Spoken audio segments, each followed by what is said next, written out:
அந்த பல்லாவரம் எம்எல்ஏ கருணாநிதி அவருடைய மகன் வீடு இந்த பகுதியில் இருக்குது. இதே ஏரியாவில் தான் அவங்க மகன் இருக்கிறாங்க. ஒரு சகோதரி பத்திரிகை நண்பர் முன்பு வந்து என்னை சிகரெட்டால் சூடு வச்சுருக்காங்க, என்னை அடிச்சிருக்காங்க, என்னை கொடுமைப்படுத்தியிருக்காங்க, குறிப்பாக 16,000 ரூபாய் சம்பளம் கொடுப்பேன் என்று சொல்லி 5,000 ரூபாய் சம்பளம் கொடுத்தாங்க. இந்த அளவுக்கு தெளிவாக சொல்லி அதை தாண்டி அவர் மருத்துவம் படிக்க வேண்டும் என்கின்ற ஆசை, அதற்கு படிப்பதற்கு எனக்கு பணம் வேண்டும் என்பதற்காகத்தான் அந்த வீட்டுக்கு வேலைக்கே வர்றாங்க. அந்த சகோதரி வந்து பட்டியல் சமுதாயத்தில் இருக்கக்கூடிய சகோதரி. இவ்வளவு தூரம் சொல்லியும் கூட மாநில அரசு அக்கறை காட்டவில்லை என்றால் என்ன சமூக நீதிங்கண்ணா? என்ன சமூக நீதிங்கண்ணா? ஒரு எஃப்ஐஆர் ரெஜிஸ்டர் பண்ண முடியல, ஒரு ஆக்ஷன் எடுக்க முடியல, ஒருத்தர் வந்து காயத்தை எல்லாம் காட்டுறாங்க, பத்திரிகையாளர் முன்பு பேசுகிறாங்க, இதை தாண்டி நடவடிக்கை எடுக்க முடியவில்லை என்றால் என்ன போலி சமூக நீதியை திமுக ஸ்டிக்கர் அடித்து ஒட்டிக்கிட்டு இருக்கிறாங்க என்பது எங்களுடைய கேள்வி. அதனால் நாங்கள் தெளிவாக இருக்கின்றோம். இன்றைக்கி பிரதமர் வர்றாங்க, இன்று நாளை நீங்கள் எஃப்ஐஆர் போட்டு அரெஸ்ட் பண்ணி ஆக்ஷன் எடுக்கல அப்படின்னா பாரதிய ஜனதா கட்சியினுடைய தொண்டர்கள் களத்தில் இறங்க வேண்டி வரும். ஏன்னா அந்த சகோதரியினுடைய நீதிக்காக, நியாயத்திற்காக, சமூக நீதிக்காக நாங்கள் களத்தில் இறங்குவோம்.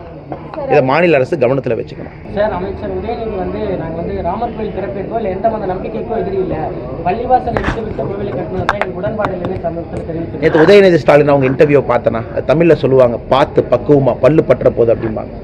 அந்த மாதிரி ஃப்ரெண்ட்லி கொஸ்டின்ஸ் அப்படியே ஃபுல் டாஸ் மாதிரி போட்டு அந்த இன்டர்வியூவர் யார் இன்டர்வியூ எடுத்தாரோ அவரே வந்து உதயநிதி கோச்சிங்கை கொடுத்து மொத்தம் எனக்கு தெரிந்து 38 கேள்விகள் கேட்டிருக்காருன்னு நினைக்கிறேன்னா, ஒரு கேள்விக்கு சராசரியாக எனக்கு தெரிந்து ஒரு நிமிஷத்துக்கு கீழே அந்த 45 நிமிஷம் இன்டர்வியூவில் 38 கேள்வி கேட்டிருக்காங்க. நீங்கள் அமைச்சரானதை அம்மா எப்படி பார்க்குறாங்க, அமைச்சரானதுக்கப்புறம் உங்களுக்கு நேரம் இருக்கா, பாஸ்ட் டைம் என்ன உங்களுக்கு, அதான் சொல்லுவாங்க, பார்த்து பக்குவமாக பல்லு பற்ற போதுன்னு நம்ம கிராமத்தில் சொல்லுவாங்க. அந்த மாதிரி நம்ம இன்டர்வியூ எடுத்த நம்முடைய பத்திரிகை நண்பர் அப்படியே பக்குவமாக உதயநிதி ஸ்டாலினுக்கு அவரே பந்து போட்டு அவரே பேட்டிங் கோச்சிங் கொடுத்து அந்த கேள்விக்கு ப்ராம்ப்ட் வேறு பண்ணுறாரு. அவரே கேள்விக்கும் அவரே ஆன்சரும் கொடுக்குறாரு. நண்பர் அவர் பத்திரிகையாளர் நண்பர் அவரே ப்ராம்ப்ட்டும் பண்ணுறாரு. அவ்வளோ கோச்சிங் கொடுத்து உதயநிதி ஸ்டாலினை ஒரு இன்டர்வியூவில் நடிக்க வைக்கணுமாங்கண்ணே. ஆனால் நேற்று உதயநிதி ஸ்டாலின் அவர்களுடைய அந்த செய்தியாளர் 1-to-1 நெறியாளர் சந்திப்பு என்பது ஒரு ஃப்ரெண்ட்லி மேட்சாக, ஒரு ஃப்ரெண்ட்லியாக பால் போட்டு அப்படியே பார்த்து பக்குவமாக விளையாடுங்க அப்படிங்கிறத நான் பார்த்தேனே. அதில் எந்த கேள்வியுமே சீரியஸான கேள்வி இல்லை, எந்த பதிலும் சீரியஸான பதில் இல்லை. அதற்கு நாங்கள் பதில் சொல்லி எங்களுடைய தரம் தாழ்த்தி கொள்ள விரும்பலை. பத்திரிகையாளர் சந்திப்புனா எப்படி இருக்கணும் அப்படிங்கிறதுக்கு பாரதிய ஜனதா கட்சியினுடைய பத்திரிகையாளர் சந்திப்பு ஒரு உதாரணம். அதை உதயநிதி ஸ்டாலின் வீட்டில் உட்கார்ந்து சிடி போட்டு ஃப்ரீ டைமில் பார்க்கணும். என்ன கேள்வி கேட்குறாங்க, தமிழகத்தினுடைய பிரச்சனை என்ன, அதை எப்படி பாரதிய ஜனதா கட்சியினுடைய தலைவர்கள் தொண்டர்கள் கையாள்கின்றார்கள் என்பதை உதயநிதி ஸ்டாலின் பார்க்கணும். ஃப்ரெண்ட்லியாக போட்டுவிட்டு யாராச்சும் இந்த மாதிரி கேள்வி கேட்பாங்களானே. உதயநிதி ஸ்டாலின் தான் டெப்டி சிஎம்னு ஆரம்பித்ததே அவர் தான். இன்றைக்கி ஸ்டாலின் அவங்க சொல்கிறாங்க, சில பேர் தேவையில்லாமல் உதயநிதி ஸ்டாலின் டெப்டி சிஎம்னு சொல்லிட்டாங்க, உதயநிதி ஸ்டாலினே முற்றுப்புள்ளி வச்சுட்டாங்க. ஆரம்பித்தது யார்? நீங்கள் தானே ஆரம்பிச்சிங்க, திமுக காரங்க. நீங்களே எம்எல்ஏக்கள் சுற்றி வந்தீங்க. என்னுடைய வாழ்நாளில் உதயநிதி ஸ்டாலினை துணை முதல்வராக பார்க்கணும் நாங்கள் சொன்னோமா, திமுக எம்எல்ஏ சொன்னாங்களா? உதயநிதி ஸ்டாலின் அவர்கள் துணை முதலமைச்சருக்கு பொருத்தமானவர்கள் நாங்கள் சொன்னோமா, திமுக அமைச்சர் சொன்னாங்களா? உதயநிதி ஸ்டாலின் அவர்கள் துணை முதல்வராக வர வேண்டும்னு நாங்கள் சொன்னோமா, திமுகவுடைய கட்சி நிர்வாகிகள் சொன்னாங்களா? சொன்னது நீங்கள், செட்டப் பண்ணது நீங்கள். உதயநிதி அவர்கள் துணை முதல்வராக வந்தால் மக்களே ஏற்றுக்க மாட்டாங்க, சிரிக்க ஆரம்பிச்சிருவாங்க. தெரிந்த பிறகு நீங்கள் பல்ட்டி அடிச்சுட்டு இன்றைக்கி ஒரு புது நரேட்டிவ் செட் பண்ணுறீங்க. வெளியெல்லாம் உதயநிதி ஸ்டாலினை துணை முதல்வராக வாங்குன்னு சொன்னாங்க, ஆனால் உதயநிதி ஸ்டாலின் பெருந்தன்மையாக வேண்டான்னு சொல்லிட்டாங்க அப்படிங்கிற நரேட்டிவ் இந்த ட்ராமாலாம் எத்தனை நாளைக்கு தமிழ்நாட்டில் ஓட்டுவாங்க? இந்த அந்து போன ரீலை எத்தனை நாளைக்கு ஓட்டுவாங்க? அதே டைப்பில் கரெக்டாக இந்த பிரச்சனை விஸ்ரூபமாகும் பொழுது ஒரு ஃப்ரெண்ட்லி இன்டர்வியூ, அதில் 38 கேள்வி. அந்த கேள்வியெல்லாம் நேற்று நான் படித்து பார்த்தேன், யாரோ எனக்கு அனுப்பியிருந்தாங்க ஒரு ஃபார்வேர்டு மாதிரி. என்ன கேள்விங்கண்ணே அது? ஒரு துணை முதல்வர் அம்பிஷன் இருக்கக்கூடிய ஒருவருக்கு, ஒரு கட்சியினுடைய அமைச்சராக இருக்கக்கூடியவருக்கு அப்படியா கேள்வி கேட்பாங்க? எவ்வளோ விஷயம் இருக்குது. நார்த் சவுத் டிவைடை பற்றி பேசுகிறாங்க, கேள்வி கேளுங்க. டெவல்யூஷனை பற்றி கேளுங்க. தமிழ்நாட்டுக்கு வந்திருக்கிற ஒரு ஃபண்டை ஒப்பிக்க சொல்லுங்கள். எல்லாம் விட்டுட்டு திரும்ப இப்படின்னு ஒரு அது ஃப்ரெண்ட்லி மீடியா இன்டர்வியூங்கண்ணே.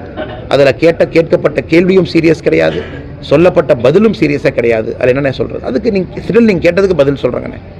அதாவது ஒரு இடிப்பு, ஒரு மத வழிபாட்டு தளத்தினுடைய இடிப்பை பற்றி பேசுவதற்கு கடைசி தகுதி யாருக்கு இருக்குன்னா திராவிட முன்னேற்ற கழகம்.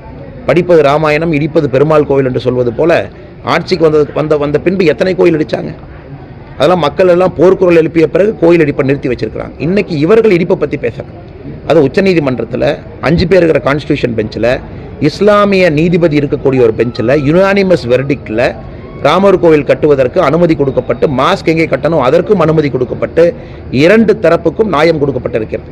அதன் பிறகு ராமர் ட்ரஸ்ட் ஒரு ட்ரஸ்ட் அமைத்து பப்ளிக்ட மணி வாங்கி இந்தியாவுடைய மக்கள் தன்னோட சம்பாதிச்ச ஒரு பைசாவும் போட்டு இதில் திமுக காரங்க மாதிரி கொள்ளையடிச்சு கோபாலபுரம் வீடு கட்டுற மாதிரி நினச்சிட்டாங்களா?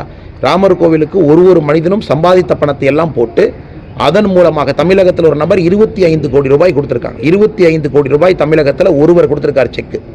இந்திய அளவில் தமிழகம் 3வது மாநிலம் ராமர் கோவில் கட்டுவதற்கு அதிக பணம் கொடுத்த மாநிலம். என்ன பேசிட்டு இருக்காரு உதயநிதி ஸ்டாலின்? இதெல்லாம் தெரியுமா அவருக்கு? அதெல்லாம் படிக்கிறாரா? என்ன நடக்குதுன்னு தெரியுமா? சுப்ரீம் கோர்ட் ஜட்மெண்ட்டை பற்றி தெரியுமா? சும்மா அப்படியே ஒரு ஃப்ரெண்ட்லி பால் ஃபுல் டாஸ் போட்டாங்கன்னா அப்படியே பதில் சொல்லலாம்னு ஐடியா பண்ணுறாங்க. தமிழக பாஜகவினுடைய செயல்பாடு வளர்ச்சி அண்ணாமலை வருவதற்கு முன்பாக எப்படி இருந்தது, வந்த பிறகு எந்தெந்த நிலையை அடைஞ்சிருக்குன்னு நினைக்கிறீங்க? இது ஒரு ஒர்க் இன் ப்ராக்ரஸ்ங்க. ஒரு அரசியல் கட்சியினுடைய வளர்ச்சி என்பது பல பரிமாணங்களில் வளரும். இப்போ பாரதிய ஜனதா கட்சியை பொறுத்தவரை ஜனசங்கம், அடல் பிகாரி வாஜ்பாய் அவனுடைய காலம், மோடி ஐயா 2014 ஒரு காலம், ஒரு காலத்திலும் ஒரு வளர்ச்சியை பார்த்துருக்கேன். இது பார்த்தீங்கன்னா நான் 1000 ஆண்டுகள் 2000 ஆண்டுகள் இருக்கக்கூடிய கட்சி. எனக்கு முன்பும் பல தலைவர்கள் வேலை செய்திருக்கின்றார்கள் அற்புதமாக, எனக்கு பின்பும் பல தலைவர்கள் அற்புதமாக வேலை செய்வார்கள். இந்த கட்சியை வேறு இடத்துக்கு போவாங்கன்னா இதில் இந்த பெரிய இதில் நான் ஒரு இடையில ஒரு சின்ன ஒரு புள்ளி, அவ்வளோதாங்க. அந்த கோலத்தில் இருக்கக்கூடிய சில புள்ளிகளைப் போல நானும் ஒரு புள்ளி. இதெல்லாம் நீங்கள் நினச்சி பார்த்தீங்கன்னா அந்த அற்புதமான கோலம் இருக்கும். அப்படித்தான். அதனால் இவாலுவேஷன் பண்ணுறதை விட ஒரு மாநில தலைவராக எனக்கு கொடுக்கப்பட்டிருக்கக்கூடிய கடமையை நம்முடைய தொண்டர்கள் தலைவரோடு இணைந்து செய்கின்றேன் என்று தான் நான் பார்க்கின்றேன். பாதகம் செய்பவரை கண்டால் நாம் பயங்கொள்ளலாகாது பாப்பா, மோதி மிதித்து விடு பாப்பா, அவர் முகத்தில் உமிழ்ந்து விடு பாப்பா. அண்மை செய்திகளை உடனுக்குடன் தெரிந்து கொள்ள இணைந்திருங்கள் இயம்நாடு தொலைக்காட்சியுடன்.